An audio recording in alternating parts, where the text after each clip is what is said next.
And welcome to Creativity with DA3 Live. I'm your host, Don Allen III, and today we're going to be doing some quick abstract art inside of Cinema 4D. If you're missing the live stream, go ahead and skip to the end, see if you like the end result, and if you do, you should totally stay. If not, go somewhere else. We're going to be using a program called Cinema 4D. I'm using R17, that's the version. It's a 3D modeling animation software. It's a phenomenal tool, and yeah, let's just get started. So I'm going to flip the camera. All right, welcome, welcome, welcome.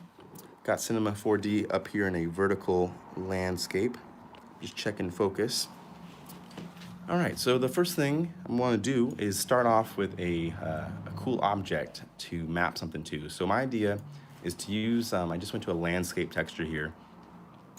And what I want to use this landscape for isn't so much for its landscapiness, but rather just the randomness of height data. And what I'm going to do, I'm going to go over this piece here and just reduce the number of segments or increase our scale. So I'm just going to increase the scale down so it just kind of makes this large kind of bumpy surface. Maybe I'll kind of keep it really round here. And then we might want to just smooth it out. So we just got a couple little hills and valleys here. And we can change the seeding. This is kind of just the method. So we got this kind of random bumpy hill here. And I think that's perfectly fine. So what I'm going to use this for, if we go to our options, I'm going to go to display our Gouraud shading. This will show us all of the individual lines that make up all the polygons of our artwork here. And what I'm going to do is map spheres to the vertexes. So let me reduce the number of segments. So that looks pretty good. That's 18 by 100. Let's make it a little bit less, maybe 30. How about we try 30 squares by 30 squares? So we get this nice little kind of flush grid that's on this rounded landscape texture. Next thing I'm going to do is I'm going to bring in a sphere, and I'm going to resize it by dragging in this scale point. And what I'm going to do with the sphere is I want to map the sphere to all of the vertices of this here landscape texture. So I'm throwing a lot of words out. Vertices are these points. These are like the points that two of these things meet. And I want a sphere to appear on every one of these things. So the fastest way to do that would be to take the sphere and use a system called a cloner inside of Cinema 4D. So we can go up to the top here. If I go to character, and I convert it, or not character, wrong one. We're gonna go over to our character, keep going to the character. For those of you who just joined the live stream, we're gonna do some quick Cinema 4D abstract art, and it's gonna look really cool. We're gonna make a bunch of spheres appear on this mesh and then make them all reflective so it looks like metal. I think it's gonna be cool. So we have the sphere here, and I'm gonna go to the top, this MoGraph section. I'm gonna add a cloner array, or the cloner tool. Then what we do is we drag our sphere as a child of the clone. And by default, it puts the sphere in a linear clone. So if we go to the linear, we can increase them linearly. And that's kind of just putting them all into a line. What I want to do instead of having the spheres be in a line is I want to map their position to the geometry of this object. So I just set the grid position to object. And now we have to tell it which object we want it to follow. So I'm gonna follow the landscape object. Okay, so real quick, we just mapped one sphere to the geometry of this really cool landscape. And because it's a cloner object, it's a pretty small file size. It's just cloning one instance of a sphere. So if we turn on render instances, it'll load even faster, which is great. And now what we focus on is I'm gonna find a cool angle, and I can adjust our sphere. So we can increase the segments, or we can increase the radius or decrease the radius. We can do kind of anything now. So I'm gonna take that here.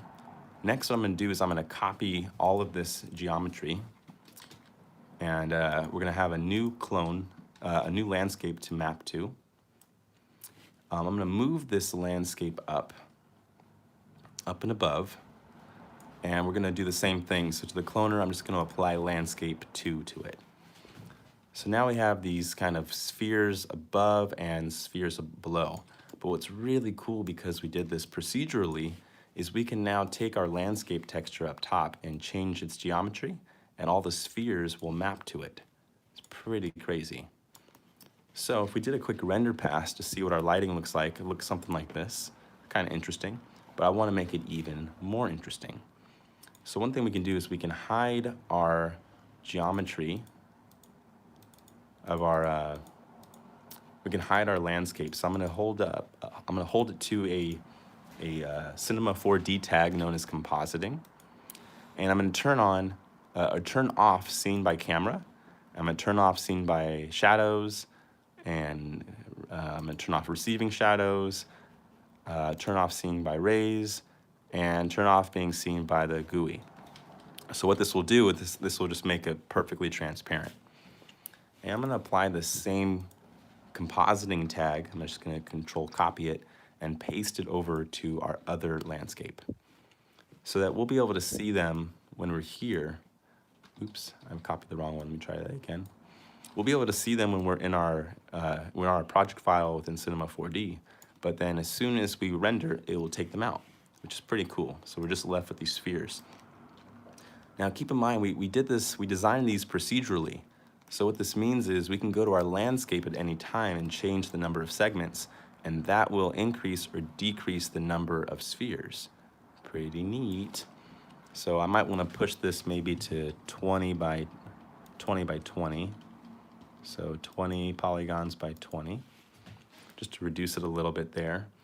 And then we go to our cloner array, and I can do something called spacing. So maybe I go to my object and increase the scale. Oh, that's kind of cool. We can have like it even animate if we wanted to go that route. That's an option. We have the sea level, so if we want to flatten it out or kind of have it pop back up, we're given some options there. We have the depth segments, rough furrows,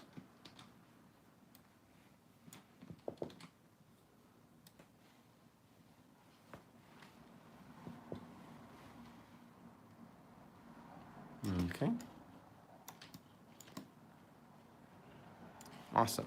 And I'm going to take this cloner and copy its, well, I guess we can just leave it as that. Okay, next thing I want to do is play with some cool lighting situations. So what I'm going to do is bring in a global light up here in the top panel. The one I'm going to use is called a physical sky. And when we bring that in right off the bat, it's going to light everything pretty realistically, which is pretty cool already. But I want it to be even cooler. So what I'm going to do is make a new texture by double-clicking in this area and clicking on our material. And I'm going to make it let's go to our reflectance, and we're going to add a Beckmann reflection channel. And I'm going to apply our Beckmann channel to our spheres above and our spheres below. Oops. There we go. And if we give it a render now, we have all of these materials that are super, super, super reflective, maybe a little bit too reflective. And I see a little bit of aliasing going on here. So when we're zoomed all the way in to the spheres, but they look pretty good. I might want to bump up our resolution. So let me go to our sphere and increase the radius. Maybe I'll go to the radius of this one instead. Just increase the radius a little bit. There we go, and give it a render. Wonderful. All right, so now what we want to do, just to kind of add some more flair, is I want to do some custom lighting in here. So that's what the generic lighting look like with a physical sky, but I want it to experiment with other possibilities. So one thing we can do is we can add some more dynamic lights into the scene. So for one thing I like to do sometimes is there's this image on Google called a HDRI image. It stands for High Dynamic Resolution Image. So if we look up an HDRI of a maybe neon city, and we go to our images, what we can do is we can use some of the light data from really cool images, like this one looks really beautiful. We can use some of this light data to scatter around our scene. And then instead of using the lighting situation of the physical sky, which was this kind of blue color and this beige material, we can use all this data to drive the reflections. So I'm gonna download just I guess a 2K version of this image. Awesome, and we're gonna go to show it in folder. Wonderful, so we just open that image. Nice, a really nice colorful neon image. So what we'll do is we have that saved to our downloads, it looks like, right? Yeah, it's our downloads. So what we're gonna do is we're gonna make a new material and we're going to give it the color texture from that image in our downloads. So I'm navigating to my download folder and I go to that most recent image. I already forgot the name of that image, so let's just reorganize by date modified, and there it is, USA Disneyland Parks, I guess. So we'll open that. Cool. Now we have this texture in here, and what we can do is we can replace this material with its own sky object. So I can set a sky here, and then apply this neon texture to our sky, and then hide the physical sky. And it's gonna look kind of weird, right? Looks kind of like this. And that's fine, because if we look inside and then do one of those renders, we now have something like this. Looks a little too chaotic, to be honest. I mean, one of those spheres look really cool. But, wow, it's got a lot of nice resolution in here. What I might want to do actually is blur some of that image so it's not too sharp on those corners. So I just open up the image. I'm going to go to the blur offset and just blur everything a little bit in the y-axis. Let's see what that looks like with everything blurred out. Okay, it looks pretty cool. Yeah. Another thing I might try to do is maybe hide one of the cloners. So I'm hiding the top row right now. So we're left with all these kind of colorful spheres. Let's see what that looks like from beneath. Not bad. I'm gonna try some different angles here with the camera, see if we get some different effects going on. This one has a pretty cool look to it. I might want to add my own lights. So I'm gonna go to our landscape, which is driving the dimensions, and we're gonna add some bumpiness. Just some variation. All right, let's see what that looks like if we render out the image. Okay, a little different. Next, I'm gonna add my own light, and this light is going to be bright, a very bright light. I'm gonna bring it underneath our lighting over here and just rotate our camera, kind of reset that position. And this light, actually I'm gonna take this and go to X-ray mode. Want to see through this. It's kind of getting in the way, so let's go to X-ray mode. There we go. So we have our light here, and I'm going to make it a neon pink light, and we're going to make the light have shadow casting and make it be a little bit volumetric. So now it's going to actually shoot beams of light through the spheres when we hit render. There we go. So now we got this kind of almost like an energy field underneath these yeah, just underneath there. It's pretty cool. Let's take it a step further. I'm gonna move the sphere of light up into the middle cavity. And we can always go to our side views if we wanna make sure the light is pretty squared up with our center piece here. And this is a top-down view. We're gonna have it right in the middle. And then let's render out an image from this dimension.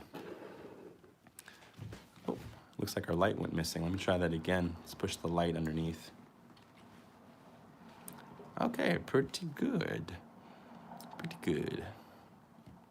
I might want to increase the number of spheres. So we can do that by going to our landscape and changing the amount of subdivisions. So I'm just increasing it quite a lot. That's about 60, that's about 60 segments in the width, and this is 60 depth segments.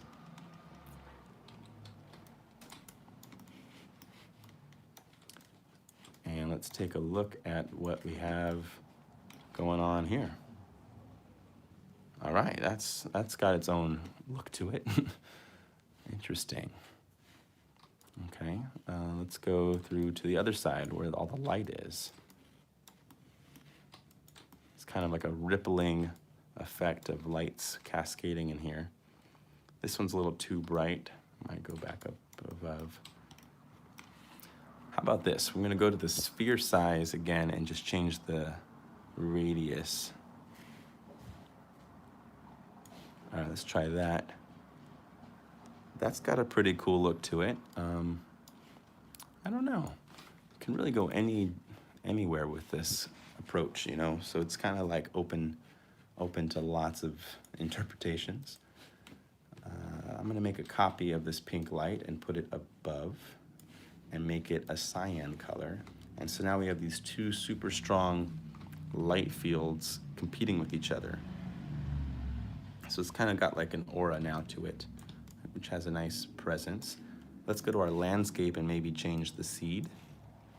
The seed of the landscape is essentially what is like, it's essentially looking at what is the bumpiness, what kind of geometry can it be. So I'm just cycling through a lot of different possibilities here using a procedural generation method to map out spheres to it. And then when we render, we can see a result.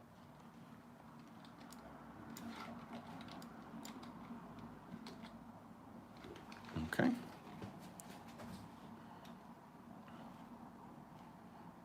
All right, what if we had just one super giant sphere apart from this?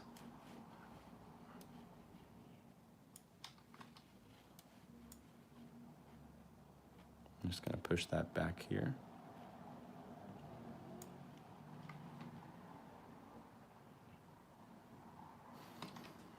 Okay, pretty good. Let's bring it on down.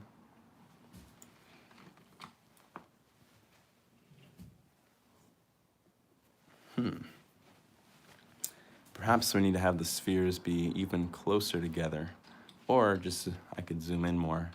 Let me see what we got here. Just trying to find a good composition to work with. Maybe the roughness was the wrong way to go. Oh wow, that's got a pretty neat look to it. How about this? I'm gonna go to my, my color texture, and I'm gonna add a luminance channel to each of these spheres. But the luminance will be a Fresnel, so it gets kind of highlighted towards the edges and darker towards the center. And I'm gonna force the edges to have this kind of neon pink, and then force the interiors to have almost a deep purple or almost a blue. And then we can really cheat the strength of that difference. So let's see what that looks like in this space. Not bad. It might be a little too reflective, so I'm going to reduce the reflection strength.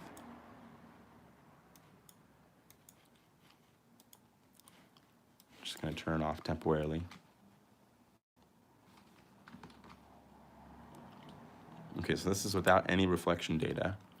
It's got its own cool look to it, but I do want reflections in here. And then what we can also do is we can add a, what's it called?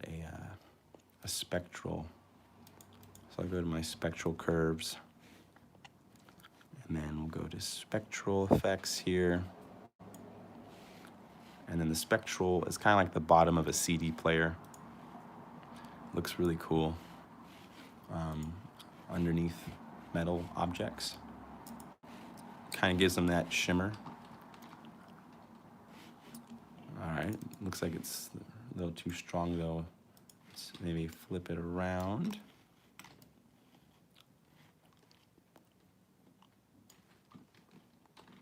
Okay, gonna just do another render of a frame. It's looking pretty dark in there. Let's bring back our physical sky and see if that is helping at all.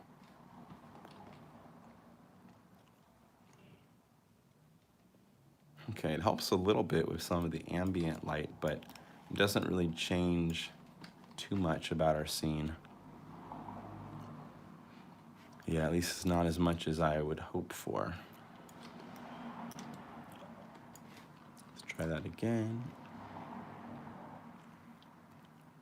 That's a pretty cool look. I'm gonna go to my reflection channel and turn it back on.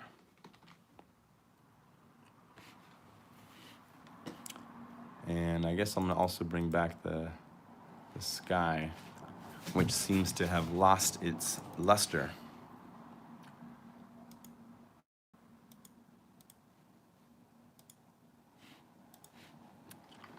All right, let's take a look there.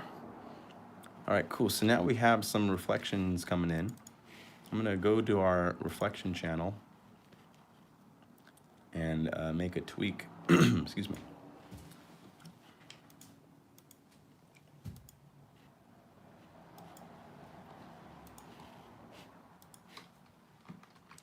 So now we should get some sharper.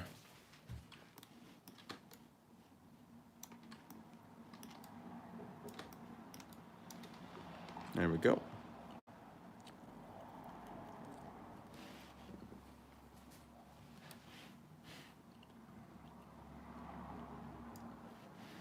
Interesting. Trying it as different effects now. Let's see what this looks like.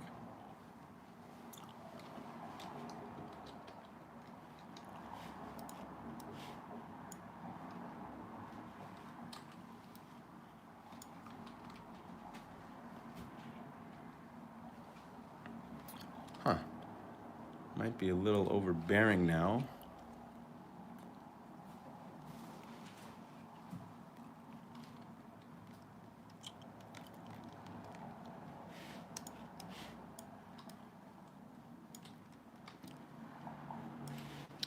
Let's copy. Might be just throwing too many textures around. I'm gonna start back plain with just the lights, see what we got. That's pretty cool to see that the shadows that it casted on the sphere here, these like little circular shadows. Not bad. All right, so I'm gonna start over. We're gonna give this a good reflection this time. I will try to use maybe a brass material, a little bit golder in texture. We're gonna add a layer mask that is based off a gradient noise. And I'm gonna change it to maybe Ober, or maybe a Locky or a Luca.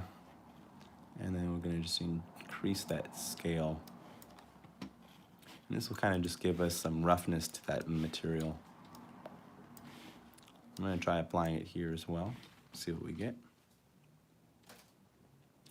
All right, I might have made the material a little too rough because we can see that the light is scattering quite a bit around. Let's try it right about here, see what's going on. All right, so it's pretty dark on the inside here. We might need more lights in our scene. So I'm gonna go to my roughness and have the light kind of scatter a bit more on the objects. Let's take a look at the scattered roughness. Okay, still pretty dark. So how about this? What we're gonna do is actually go back to our reflection channel, go to our layer mask, and I'm gonna turn off the layer mask. So we're just left with like a gold, should just be a gold ball.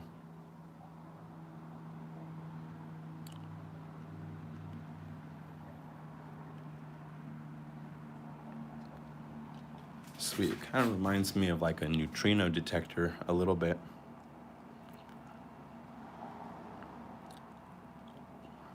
Not bad, not bad. I kind of like where this is going. I think the roughness might be too big of a calculation though. I'm gonna actually reduce that roughness all the way down for now and just see if it looks sharp still. All right, so that's without any roughness. There's some cool light scattering going on. I'm not sure which lights are impacting the image as much. I'm gonna take this giant sphere, this super sphere, and when I find its right axis, I'm going to move it.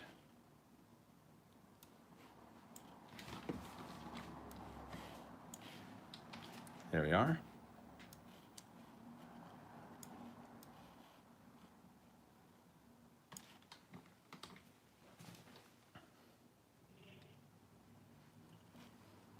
Cool. Another option we have is I can make this super large.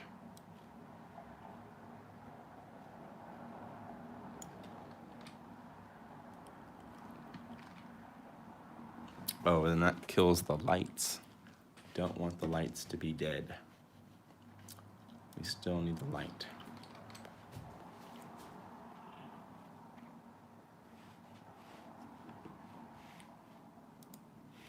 All right, this super sphere might be too super. So what I'm gonna do is I'm gonna take this entire cloner system and package it all together. Then we're gonna copy that system, paste it in place, and then rotate around that system's axis 180 degrees, and then we'll rotate. So now it's almost like a worlds collide kind of effect here.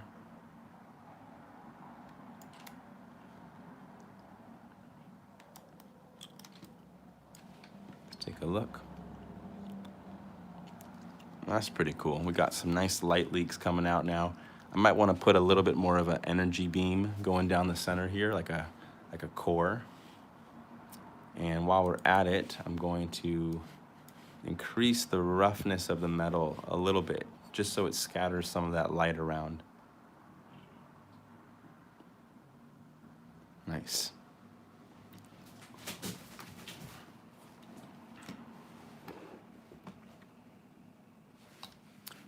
Cool, so we got some good lighting going on in there. Let's experiment if this wasn't made of gold. What if it was made out of like a black charcoal? It's also got its appeal as well, but I'm gonna keep it gold for now. What we're gonna do now with these two systems is we're going to make another. So I'm gonna copy the bottom null object, and we're just gonna enlarge it a little bit.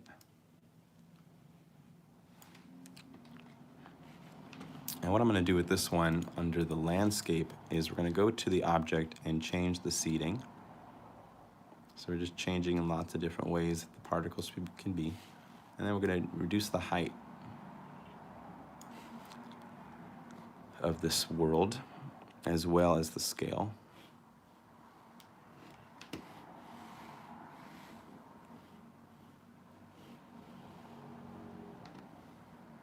It's like a rippling effect here.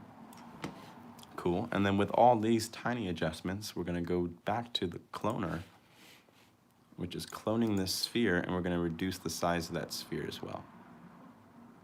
So we're really left with these little beams, or almost. So I'm gonna drag these on here, these little purple beams, and take a look.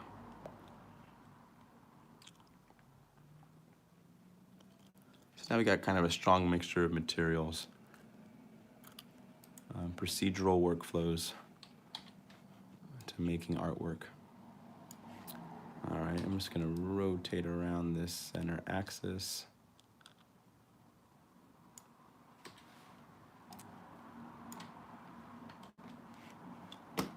Okay.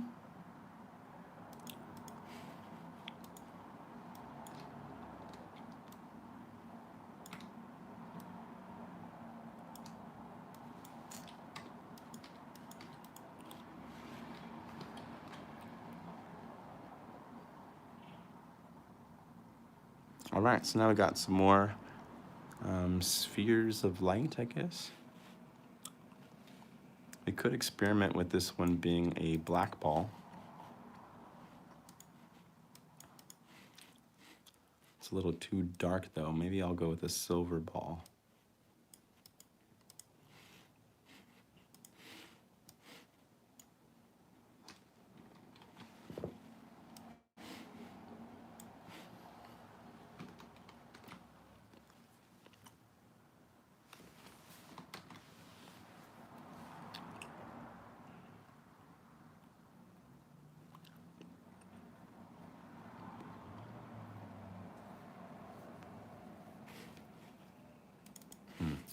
it's not reflecting enough light. We can make it super rough, or I think we're just gonna have to choose a color that's more reflective.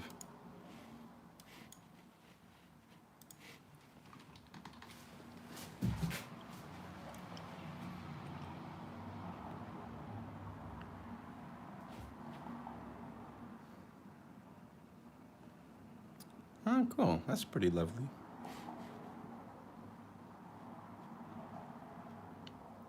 I'm gonna go back to that pink one again, just for fun. And maybe I'll just swap out our colors a little bit.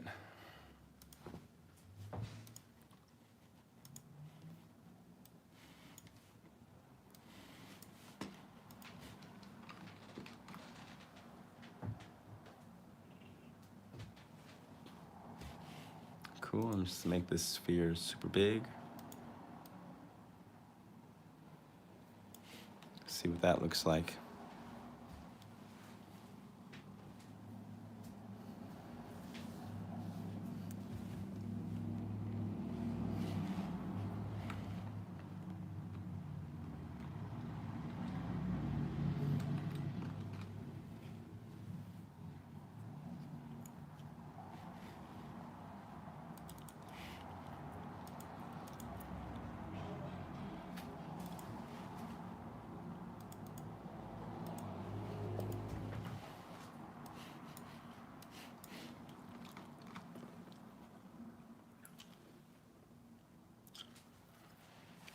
All right.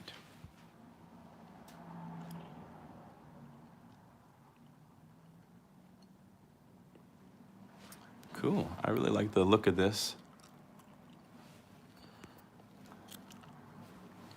And I think I'll probably wrap it up about here. This is just one way of going about a procedural workflow inside of Cinema 4D. But yeah, I'm gonna call it here for now. Thanks so much for watching.